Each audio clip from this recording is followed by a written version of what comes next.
एक बेहद हैरान करने वाली खबर मैं आपको सुनाने जा रहा हूं। अक्षय हत्याकांड में शामिल एक आरोपी पुलिस लॉकअप से फरार हो गया है। और ये जानकारी जो है वो हैरान करने वाली है कि ये जो शख्स है, ये जो आरोपी था, ये किस तरह से लॉकअप से फरार हो गया। सत्य कहेंगे, सत्य लिखेंगे, सत्य चलेंगे। नमस्कार दोस्तों, मैं हूं दीपक सिंह, दैनिक सवेरा समाचार से। सुबह सुबह एक बेहद हैरान करने वाली खबर मैं आपको सुनाने जा रहा हूं। अक्षय हत्याकांड में शामिल एक आरोपी पुलिस लॉकअप से फरार हो गया है।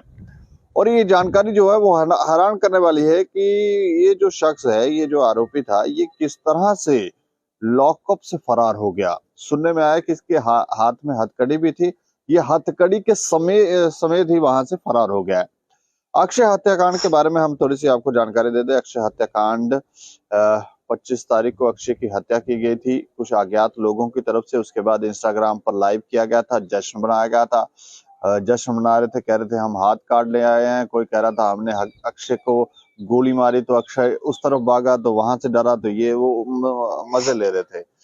लेकिन उसके बाद पुलिस ने 2 आरोपियों को पंजाब के अमृतसर के एक होटल से गिरफ्तार किया था, जहां पर इन लोगों ने पुलिस टीम पर फायर भी किया था, जिसमें एक पुलिसकर्मी घायल हुआ था। और कल प्रेस वार्ता कर इसकी जानकारी दी गई थी एसएसपी सांबा की तरफ से कि हमने 4 आरोपियों को गिरफ्तार किया था, कर लिया है, और उनकी तस्वीर भी सार्वजनिक की थी। ये तस्वीर देखें, ये 4 आरोपी जो हैं, इनको पकड़ा गया। पुलिस की तरफ से कहा गया कि हमने 4 आरोपी जो है पकड़ लिए हैं, बाकी आरोपी जो है वो भी हम जल्द पकड़ लेंगे। लेकिन सुबह सुबह ये हैरान करने वाली खबर जो है वो सामने आ रही है कि इनमें से एक आरोपी फरार हो गया है।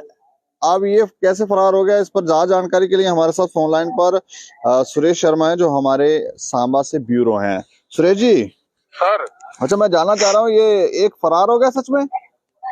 ये दीपक, यही समाचार था। मैं आपको बताता हूँ कि जो 4 आरोपी पकड़े थे हत्या के मामले में पुलिस ने, और गत दिवस एसएसपी सांबा बेनाम तोष ने पत्रकारिता वार्ता कर हत्या की गुत्थी को सुलझाने का जो दावा किया था।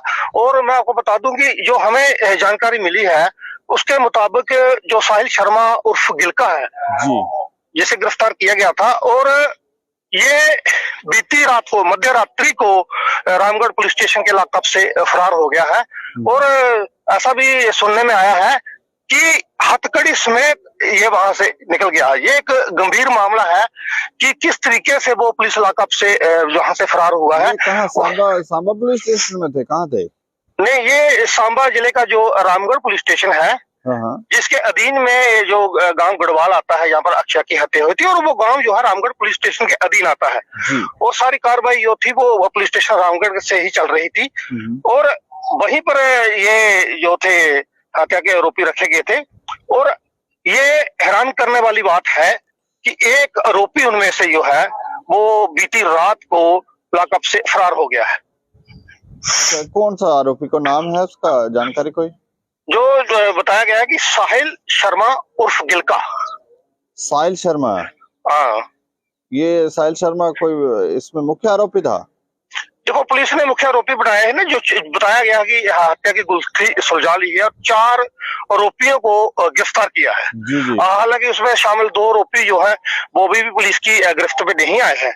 लेकिन जिस तरीके से वो लॉकअप से फरार हुआ है, कई जो है प्रश्न जो है वो लगे हैं, कई प्रश्न चिन्ह लगे हैं कि किस तरीके से। अगर बात करूं रामगढ़ पुलिस स्टेशन की, तो उसका बाहर भी संतरी होता है गेट पर, दीवार उसकी इस तरीके से है, दीवार के ऊपर तारबंदी भी हुई है कि इतनी ऊंची दीवार फांद कर और तारबंदी को पार करके वो कैसे भागा हुआ है। वो भाग गया तो बाकी 3 क्यों नहीं भागे? वो जो हमें जानकारी मिली है ना, क्योंकि जिस तरीके से इनको जो अलग अलग रखा गया था, इनको जी अलग अलग रखा गया था। मामला ऐसा था कि इनको अलग अलग रखा गया था, और ये जो गिलका है इसके हाथ में हथकड़ी थी और इसको जो कमरा है उसकी खिड़की के साथ इसको बांधा गया था। और ये के अंदर था कि बाहर ही रखा हुआ था, खिड़की के साथ बाहर बांधा हुआ था? नहीं, लॉकअप जो जिस तरीके से वो पुराने लॉकअप बने हुए हैं ना, उन्हीं के साथ जैसे कोई कमरा था, उस कमरे में इसको खिड़की के साथ लॉकअप में रखा गया था। और सूत्र बताते हैं कि इसने सरिया, जिस सरिये के साथ इसको बांधा गया था हथकड़ी के साथ, वो सरिया ही इसने उस खिड़की से निकाल लिया था। अच्छा, सरिया निकाल गया? सरिया निकाल के हथकड़ी समेत जो पिछला दरवाजा होता है ना, मेन गेट को इसने टच ही नहीं किया जहां पर संतरी होता है। ये उसी रास्ते से इसने क्या किया कि हथकड़ी समेत वहां से जो निकला सरिया निकाल के, और पीछे जो बाथरूम है वहीं से इसको आसानी हुई है दीवार फांदने के लिए। लेकिन दीवार इतनी ऊंची है कि आप हैरान रह जाएंगे कि हथकड़ी समेत वो पुलिस कस्टडी से बंदा कैसे भाग सकता है। लेकिन उसी रास्ते को उसने चुना और वहां पर वृक्ष वगैरह भी है, उनकी भी इसने सहारा लिया होगा। वहीं से दीवार फांद के ये 12:10 के करीब जो है भागा है। और उसके बाद जब पता चला कि ये किसी पुलिस जैसे जिस तरह से संतरी होते हैं या जो ड्यूटी अफसर होता है, जिसने उस समय देखा जाके कि पहले ये वहां था 12 बजे से पहले, उसके बाद कमरे में नहीं है, तो अफरा तफरी जो है वो मच गई पुलिस स्टेशन में। और आला अधिकारियों को भी सूचित किया गया। एसएसपी सांबा थे, एडिशनल एसपी थे या एसडीपीओ बीजेपुर से, सभी अधिकारी वहां पर पहुंचे हैं। उन्होंने निरीक्षण किया है पूरे इलाके का और पूरी रात पुलिस जो है उसकी छापामारी चलती रही उसको पकड़ने के लिए। लेकिन सुबह तक अभी तक वो पुलिस के हाथ नहीं चढ़ा है। अच्छा, मतलब पूरी रात जाकर पुलिस इसे ढूंढ रही है लेकिन ये मिला नहीं। कहीं पेड़ के ऊपर तो नहीं चढ़ गया? नहीं, ऐसी बात नहीं होता है। इस तरीके से, जिस तरीके से उसने लॉकअप से वो फरार हुआ है, ऐसा नहीं लगता कि, मुझे लगता है कि वो यहाँ नहीं होगा, कहीं हो सकता है। सोच समझ के कोई ऐसा तो नहीं है कि अंदर का आदमी उसके साथ मिला हुआ और उसने भगाने में उसको कोई सहायता की है? नहीं, ये तो जांच का विषय है। पुलिस के आला अधिकारी इस मामले की जांच करेंगे कि कहां पर कोताही बरती गई है, क्योंकि ये एक गंभीर मामला है। हत्या का आरोपी जो है रामगढ़ पुलिस स्टेशन के लॉकअप से फरार हुआ है। और जिस तरीके से ये ऐसा लगता है कि पहले से ही कोई सोची समझी साजिश जो थी वो चल रही थी, और ऐसा नहीं है कि वो किसी के सहारे के बिना भागा हो। अगर वो द्वार फांद कर बाहर भी गया हो तो जरूर उसे लेने के लिए भी कोई आया होगा। और जिस तरीके से 12 बजे की बात हुई है और अभी तक 7-8 घंटे गुजर गए हैं, अभी तक उसका कोई अता पता नहीं है। ऐसा भी सुनने में आता है कि उसकी कोई टांगों में रॉड्स वगैरह भी डली हुई हैं, तो नहीं, ये मैं आपको बता देता हूँ कि ये पुरानी रंजिश का मामला था। और जिस तरीके से गांव शहजादपुर में पिछले वर्ष दूसरे गुट ने इसके ऊपर जानलेवा हमला किया था, और ये लड़का जो है ये बड़ी मुश्किल से ये स्वस्थ हुआ था। और जो हमें जानकारी मिल रही है कि वो ऐसे इतना, मतलब कहे ना कि दौड़ सकता है या कोई वो बात कर सकता है, वो भी नहीं था, क्योंकि उसकी टांगों में जो तो राड़े पड़ी हुई थी, जो हमें जानकारी है। तो ये ऐसा लगता है कि पहले से ही कोई प्लानिंग होगी। जिस तरीके से वो भागा, जरूर उसके साथी कोई है, उसको लेने के लिए पहुंचे होंगे। मतलब उन्होंने पहले चेक कर लिया होगा कि हाँ सरिये से निकल सकती है, तो उसको बताया होगा कि तुम 12 बजे के करीब आना, व्यवस्था देखी होगी ये लोग रेस्ट करते हैं तो हम यहाँ से निकल सकते हैं, तो बोला होगा किसी को, तो वो आया होगा, लेकर चला गया होगा। दीपक जी, देखा आपने पूरा देखा होगा कि कहीं हमें समाचार सुनने में आते हैं कि कोई जेल से भाग गया, कोई हवालात से भाग गया, कोई पुलिस लॉकअप से भाग गया। और ये सारे जो मामले होते हैं वो बिना किसी मिलीभगत के, जहाँ किसी की सहायता के बिना नहीं हो सकते। ये बाद में भी जब बड़े बड़े मामले होते हैं, अगर जेलों की बात करें, हवालातों की बात करें, और जांच में ये पाया जाता है। तो वहाँ पे कुछ सीसीटीवी कैमरास वगैरह भी होंगे? सीसीटीवी कैमरे लगे पुलिस स्टेशन में, सीसीटीवी कैमरे लगे हुए हैं। पता तो चल जाएगा कि बाइक से गए, गाड़ी से गए हैं कि वैसे पैदल भाग के गए। देखो, एक बात मैं और बताता हूँ। जो रामगढ़ पुलिस स्टेशन है ना, वहाँ जो मेन सड़क जो आती है बाजार को, वो अलग है। उसकी साइड से 500 मीटर से आधा किलोमीटर से बाहर से भी एक रोड निकलता। और ये नहीं हम कह सकते कि किस रोड से गए होंगे वो, और जो इस तरीके से भागे हैं वो मेन गेट से तो भागे नहीं होंगे, उस रास्ते से तो भागे नहीं होंगे, पिछले रास्ते से कहीं गए होंगे। लेकिन मामला बड़ा गंभीर है। जिस तरीके से पुलिस ने 4 आरोपियों को पकड़ने के बाद हत्या की गुत्थी सुलझाने का दावा किया था जो, और उसी दिन बीती रात को ही एक आरोपी उसमें से फरार हो जाता है।